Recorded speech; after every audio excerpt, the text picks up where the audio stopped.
Is Brandon Turner right? The young man has sold millions of copies of books. He is obviously one of the biggest names behind Bigger Pockets. He has raised 9 figures. And if what I've heard is correct, he runs a $1 billion real estate portfolio. So the guy is doing some stuff. But he just came out on a Ryan Pineda interview and said that rentals don't work, which got my attention. It got my attention so much that the 4 Avengers sent around text messages last night. So I thought, why not just ask Dion and Matt, is Brandon right? You know what? We're going to go to Matt first because I just want to get into it just hard and heavy. Matt, what do you think? Is Brandon right? Rentals don't work? Yeah, let's go to the big mouth that never checks what he says. Yeah. Exactly. Let's just start hot. Perfect. I mean, maybe there's something in his portfolio that's not working. That certainly is an option. Maybe for him, something's not working. Is it a syndication? Is it his existing portfolio? I mean, I can tell you for me, for my students, rentals are working pretty well. Yeah. Margin's pretty awesome. Things are going really well. I had, with all of the projects we had going on, we had 26 open units in July. And that was with a bunch of open projects. And now I have 3. And 2 of them haven't gone to market yet. So I'm counting them in the 3. So I really only have 1 vacancy out of 137 units. So for me, feeling pretty good. How I'm managing my portfolio, feeling pretty good. But usually somebody that's saying that is seeing something in what they're doing in their market or in their syndication or in their portfolio, why it's not working. So I don't know. I haven't reviewed, but usually that means that something that they're looking at, I think he's an honest man. So I think that something that he's looking at is probably not working. Okay. All right. Well, we'll dig into that a little bit more, but let's go to Dion. Dion, what do you think? Rentals not working. Is Brandon Turner right? I think I stole his answer. Well, I'm gonna play devil's advocate. Oh, thank God. Good. Okay. He's absolutely right. 100%. Okay. Because what tells us what is right or what is working is based on your end goals. If your end goal is financial freedom through cash flow, it's working. If your end goal is Brandon Turner's, having reached financial freedom, now dedicating probably 60, 70 hours a week to growing syndications, to getting funds together for the next deal, rentals wouldn't work. Based on your end goal, does this work or not? For him, no. So he's right. For him, it's not working. Yeah. That's the first thing. The second thing is rentals don't work if you don't shift with the market. Exactly. And when he's referencing things like the Burr strategy, which worked great for a decade because prices were going up, interest rates were going down. Flipping, prices were going up, interest rates were going down. You could make a mistake that could delay your thing 2 or 3 months and the market covered your stupidity. It worked great. Does that work now? The successful flippers and people doing Burr strategies for a decade will probably be okay. The new investor that has that learning curve to add to that, probably not. So for a decade, when I was investing 1 rental at a time, the rentals that did work and do work, speed was what I was looking for. I wanted to make an offer quick and get that letter of pre-qualification, DocuSigned, actual offer made before the seller realized they were going to get inundated with offers. I'm shifting with the market, and the last deal that I acquired was on the market over 100 days. I started watching days on market. When things sat longer, I started making those lower offers. I'm shifting with the market. If you don't shift with the market and your goal right now was to just make quick offers at asking price, you're probably not going to get very many hits. So if you don't shift with the market, it won't work. And if your end goal doesn't align with rentals. So this is probably why you get invited on Ryan Pineda's channel, and I never will. Ryan is part of the hustle culture.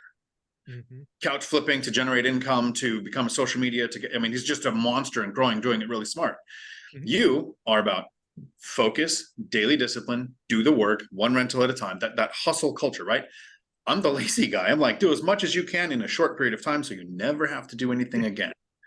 That's not going to make it in hustle culture. So end goal is why I think Brandon was right for him. Yeah, so again, I want to be honest with the audience. I have a problem with Brandon Turner. I actually did a video why I hate that guy.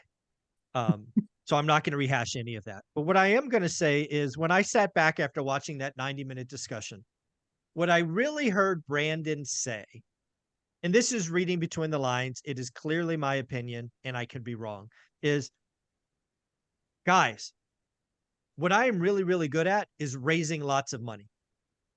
And right now, when you raise lots of money, you have to put it to work, and it's hard today. It's frankly harder today than it's been in the last 5 or 6 years. So what I need to do, I being Brandon, because I already know how to raise endless amount of capital, is I need to go to the next hot thing. And what is the next hot thing? Well, Cody Sanchez. Cody Sanchez is lighting the world on fire in all the positive ways. I love what she is doing. She is highlighting that there is a ton of opportunity in buying boring businesses that are being run by boomers who have no technology and all of that. So what I saw Brandon talk about is he is going to pivot, again, my opinion, from buying real estate because it's hard and he can't do it at scale today. So he's just going to buy some boring businesses and, try to deploy other people's capital in other areas. So again, kind of what Dion said, it's right for him. He can raise 9 figures. He's running $1 billion portfolio and clearly having a lot of fun. The guy lives on 80 grand a month. If Ryan Pineda is right. I mean, how the hell do you live on $80,000 a month? I mean, I'll try. I'm not sure I could, but anyways, that's a different story. But he's having a really good life and he wants to keep raising capital and deploying it. So I think for Brandon Turner, he's going to go buy some small businesses and, he's out of real estate. That's kind of what I heard kind of at the end of that discussion. We'll go back the other way. Dion, what do you think of that? So I think the missing element here that we're not really talking about is the chronology of the influencer. If you look at Grant Cardone, there was a period of time about 5 years ago, he was saying, if you're looking at apartments and it doesn't have at least 16 units, don't waste my time. About 3 years ago, it became, if you're looking at apartments and it doesn't have 32 units, don't look at it, don't waste my time. Forgetting he started with a single family house. Mm-hmm. Brandon Turner saying rentals don't work is forgetting he started with Aberdeen, Washington. I mean, this is literally what the Apache called the boondocks. It's the middle of nowhere. There's nothing around it. Buys a fourplex for his daughter on a 15-year note. So he gets the cash flow. When his daughter's about to turn 18, he can refinance out, give her a chunk of change to invest or college or whatever, and he maintains the asset. Like his lessons that he's had that involved rentals don't impact what he's doing now. So it's that influencer growth where I think what we focus on is that new investor. It's one rental at a time. It's right out of your book. Get to 4. We're talking about get to 4, not to 400. Yeah. Right. And so it's not bad, but it's when somebody starts making more money from what they're doing on YouTube than what they're teaching how to do. It becomes challenging to find the person who's still going to focus. Right. Here's a good example. Graham Stephan starts off as a real estate agent, gets a bunch of rentals, reaches financial freedom. Then his YouTube blows up.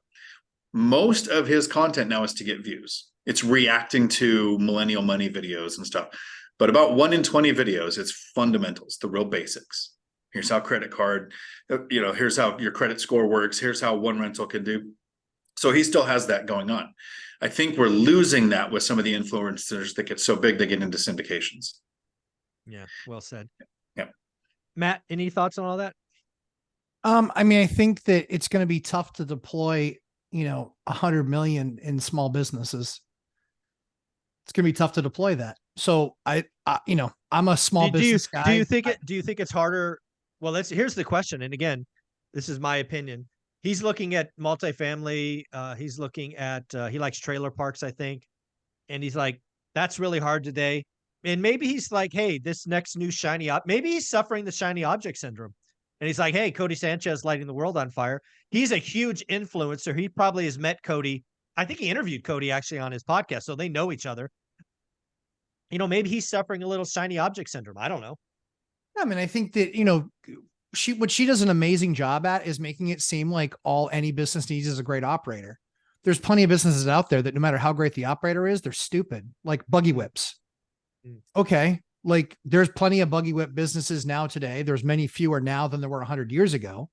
But the idea is that there are plenty of bad businesses out there. And it does kind of a little bit start with what the asset is. Right. However, that's not to be said that plenty of small businesses go out of business because they have bad operators. But kitten mittens is a bad idea. It doesn't matter who runs it. Right. So I think the idea with, it's interesting because when you're poor, the biggest challenge is money. And when you're rich, the biggest challenge is the next idea for that money. That's always the issue. And so, I've been an entrepreneur. I was you name it, baseball cards, mowing lawns, snow shoveling, whatever it took. I found a way to create a business around it and make money from it. That's what I do.